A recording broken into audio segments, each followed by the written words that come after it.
we made it, really, honest to God. 5 weeks, five Sundays of talks about forgiveness. Whew. Give yourself a hand. I mean, that's amazing. And then you throw in Christmas Eve, that's 6 weeks of vision this month. That's a lot of vision. I was expecting to come in and just being here all by myself. Anyway, last talk of 2018, right? Last talk of the month of forgiveness. So we started out talking about the F word, right? Forgiveness, what it is and what it is not. And then we moved on to granting pardons, releasing people from the prison of our making so that we can be free. And then the freedom of forgiveness, excuse me, the freedom we experience by forgiving others. It is the gift we give ourselves. And so today it's about release and accept. The practice of forgiveness so that we can move on to our greater good. That's what this is all about. Gary Renard said this. He said, experience your feelings and practice forgiveness. And then in time, those feelings will be one of peace. And that's really what we want to go to, right? I mean, that's really what we're here to do, is to practice the practice of forgiveness to bring peace to our lives, right? Because why do we practice forgiveness anyway? What is the point? Why are we even practicing forgiveness? We practice forgiveness when we feel bad, right? We feel like we've been wronged. I mean, something has to happen. There's an event that occurs where we feel like we've been wounded or betrayed or wronged. We don't usually practice forgiveness when everything's going fine, right? When we're singing a happy song and everything is rainbows and puppy dogs, we're not practicing forgiveness. We practice forgiveness when something happens, right? We feel we need to practice forgiveness when we feel we've been wronged or we've been wounded or we've been hurt by somebody or something crashed into us. Right? We're all going along in life, and then something crashes into us to upset our happy state of mind. That's when we practice forgiveness. We want to return to our authentic state of joyful contentment, of peace. And that's why we practice forgiveness. Peace is the gift that forgiveness gives to us, the forgiver. And it doesn't even matter if the perpetrator knows, right? It doesn't matter if the person who wounded us, if they know we've forgiven them. It's not about them. They don't even have to be alive. It's true, right? It's our practice for ourselves because the peace comes within us. It is something that is offered up from Spirit, from the Holy Spirit through us. And so we can't go searching all over the town looking for peace. Right? It's not found outside of us. It's going to be always coming from within. It's an inside job, always. Because we know, we're the only ones that can change, right? We can't change other people. We can't change other things outside of us. We can change us. So that's what we do. I love that Reinhold Niebuhr, people who are in the recovery movement, they're very familiar with him. He was the one who summed it up so perfectly with his serenity prayer, right? God, give us grace to accept with serenity the things that cannot be changed, courage to change the things which should be changed, and the wisdom to distinguish one from the other. That was how he wrote the prayer, co-opted by a lot of recovery movements. The things we can change, that's our own stuff. That's all there is. The things we can change are our own things. The things we cannot change, other people. So don't nudge the guy next to you and go, you know what you should be doing? Listen, this is for you. The things you cannot change, other people. The wisdom to tell one from the other. That's where we blur the boundaries, isn't it? That's where we blur the lines. If you loved me, you'd whatever, right? Well, if only you would fill in the blank. Well, if only you'd stop, fill in the blank, then everything would be okay. We blur those boundaries and we make ourselves suffer, right? You know, we're taught in practitioner training. Who are the practitioners here today? Raise your hands. Yeah, you know this one. We're taught in practitioner training to accept and to bless the things that bug us, right? The things that we get hooked on, the things that press our buttons. We're taught to bless and accept them. One of the practices we send the practitioner students home with is go watch the news. The news is a great place to bless and release things. Because lots of stuff happen on the news that we just don't agree with, right? So we hear the news anchor starting to talk and we get hooked right away. It shouldn't be happening. That shouldn't be happening. This should be happening instead, or whatever. So I accept this, I bless this, I release this. That's our practice for that homework. I accept this, I bless this, I release this. So here's what we're going to do right now. You're going to close your eyes. You're going to bring to mind that person. Now, you know that one. They were already there in your mind, aren't they? They're already there. That one person that you find most difficult to forgive. Right? There they are. Bring them to mind. Put your hands over your heart. And say it out loud. Nobody's going to even be listening to you. Say it out loud. I accept, whoever it is. You ready? I accept this person. I bless this person. I release this person. You got it? Let's do it again. I accept this person. I bless. I release. One more time. I accept. I bless. I release. This could be anyone. Open your eyes now. This could be anyone that has wounded you in the past, anyone you felt wounded by or betrayed by. It could be a family member. It could be a parent, a grandparent, a sibling. It could be clergy. It could be me. You know, anybody is capable of unskilled behavior. And we inadvertently wound each other. So it is about our practice of forgiveness, to release those negative feelings. And our practice moves us to that state of unforgiveness, to the state of peace within us, so that we are the ones who are unfettered by the past.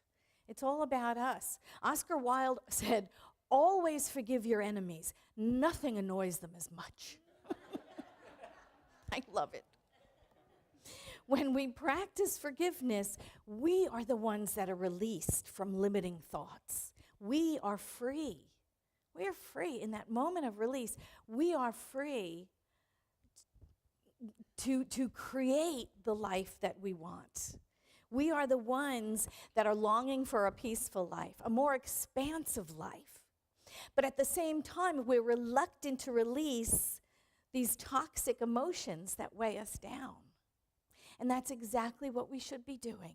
The anger, the resentment, the grudges, those are the things we must release because they weigh us down. You know, we carry around with us all this emotional baggage.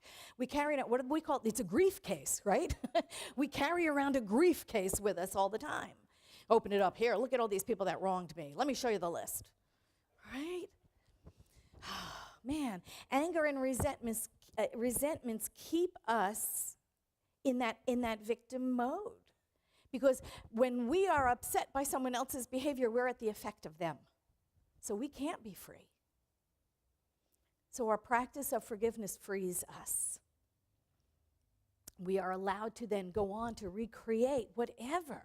You know, when we are withholding forgiveness, when we're hanging on to the past, it blocks our ability really to create it. It blocks our ability to love unconditionally, and it colors our relationships, all of them. Because we're hanging on to stuff from the past. Forgiveness releases us from all of that. There's a beautiful prayer, and in fact, I made sure, I think it's in your bulletins. It's a kind of an orangey piece of paper from the Unity of Kitchener, Ontario. And it's a beautiful prayer. It says, in the silence, I turn to God for strength that can heal my heart beyond all hurt. The power and presence of Spirit heals me and releases me from reliving the past. My anger dissolves. My wounds transform into wholeness. I give up feelings of hurt so that I might engage in a deeper understanding and greater compassion. As I forgive, I too am forgiven, and my heart shines forth with peace, love, and mercy. And that's our natural state. That's the state in which we want to live, isn't it? Peace, love, and mercy. And that forgiveness prayer should be in your bulletin. You know, there was a story about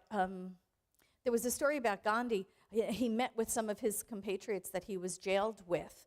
That they were imprisoned by the British, and he met up with them afterward. And he said to the first gentleman, he said, "Well, have you forgiven them?" And the first man said, "Well, I'm too busy to do anything but to wish them well.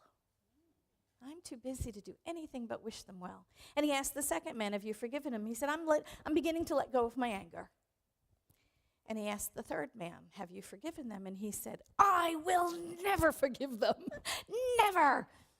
And Gandhi paused for a moment, and he said to the first man, "You have moved beyond that time and place." And he said to the second one, "You are moving through the gates." And he turned to the third one and he said, "You are still in prison. You are still in prison." You know, we are unable to be the fullest expression of spirit that we are meant to be while we are holding on to anger, resentment, and bitterness. We keep ourselves from transforming. We keep ourselves from evolving spiritually. And who wants to do that? I mean, really. I'm just going to hang on to this hatred. I'm just going to hang on to it, and I'm going to keep myself from experiencing the best life has to offer just because I can. Just because I'm so angry. You know? Spirit doesn't forgive because spirit doesn't condemn. That's it. When we think about it like that, spirit doesn't forgive because spirit is never condemned to begin with. Spirit loves. That's all it does. Spirit loves. God is love. We say that all the time, yes? God is love. So when we forgive, we're returning to our natural state. We're seeing the world as God sees it. When we are seeing through the eyes of love, we are seeing others as God sees them. We are seeing events as God sees them. We are being the wholeness of spirit in the world when we're looking out through the eyes of love. Then we are living from our highest nature.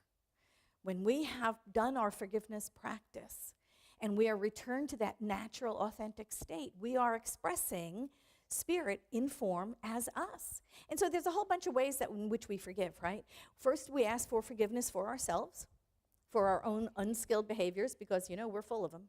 Well, I should speak for myself. I'm full of them, you know. Ernest Holmes said he didn't want anybody to put him on a pedestal because he didn't want everybody to see he had feet of clay. You know, because he knew that he made mistakes as well. And, you know, and what he used to say was, I don't take myself seriously, but I take this teaching very seriously. And I agree with him, because we all have unskilled behaviors. We all exhibit them. So asking forgiveness for ourselves, for our own unskilled behaviors. Then there is forgiving others for their unskilled behaviors. And, you know, it's so much easier when we know and recognize that we have those things as well. We do those things as well. It makes it so much easier to forgive others. And forgiving our unskilled behavior toward others. You know, there's the forgiveness of the self, there's the forgiveness of others, and then there's the forgiveness for our stuff toward others. And there is a Buddhist prayer of forgiveness, and that's also on the other side of that piece of paper in your bulletin. It says, if I have harmed anyone in any way, either knowingly or unknowingly, through my own confusion, I ask for their forgiveness. If anyone has harmed me in any way, either knowingly or unknowingly, through their own confusion, I forgive them. And if there is a situation I am not yet ready to forgive, I forgive myself for that. For all the ways that I harm myself, negate, doubt, judge, and belittle myself, or be unkind to myself through my own confusion, I forgive myself. So here we are, you know, at the end of a year, ready to step into 2019. on the beginning of another one. And it's always a great time to wipe the slate clean, don't you think? I don't know why. We make it up as we go along, right? I mean, really, if you think about it, we could do this work any time of the year. We don't need to do it at the turning of the page of a calendar. But I think it's the best time to wipe the slate clean, to forgive everybody. Let's just forgive everybody. What do you say? Just forgive everybody, including ourselves. You know, and we can do this anytime. But we like doing these kinds of rituals at the close of one calendar year, at the beginning of the other. Yeah. And you know, time and calendars, it's all a human construct. We're making it all up anyway. The clock and the calendar, all made up. It could be any day. It could be any time. It doesn't really matter. But we do this work when we feel we're ready. And for some reason, there seems to be a group consciousness, doesn't there? You know, around the end of one calendar year and the beginning of the next. Perfect time in which to do this work of releasing and accepting. So, let's do this together, okay? You'll repeat after me. I release 2018, everything it was and was not. I release 2018, everything it was and was not. I release all world leaders, world policies, and world events to the past. I accept the universe as a safe place and Spirit has my back. Safe place and Spirit has my back. I release my judgment of my boss and my co-workers of their unskilled behavior. I accept that we are together for the gifts and the growth we give each other. I release my judgment of my family and my friends' unskilled behaviors. I accept that everyone is doing his and her best.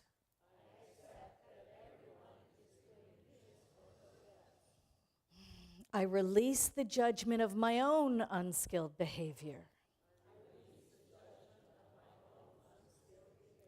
and the hurt I have left with others.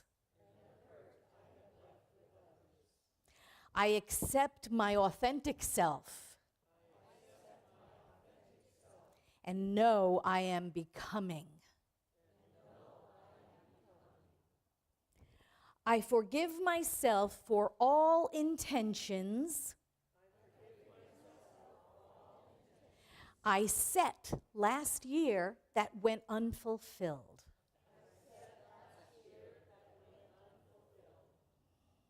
I forgive myself for giving up on some of my goals. I forgive myself for procrastinating on things I wanted to accomplish. I forgive myself for breaking my word to myself and others.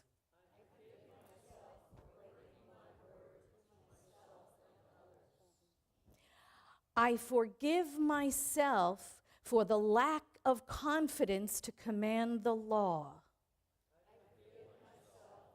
Lack of confidence to command the law. I forgive myself for believing in appearances instead of truth.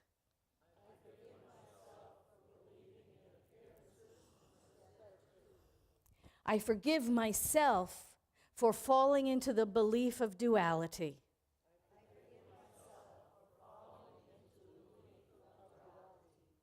I forgive myself for forgetting who I am.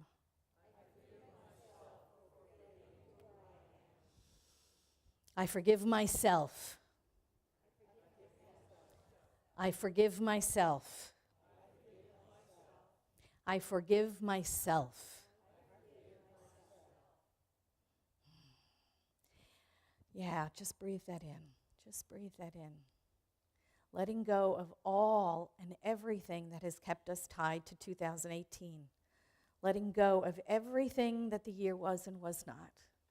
Letting go of the disappointment, letting go of the bliss, letting go of the accomplishments, of the failures, either side of the equation.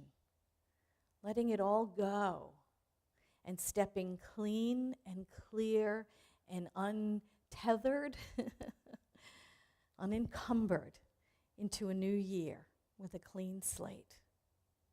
Happy New Year.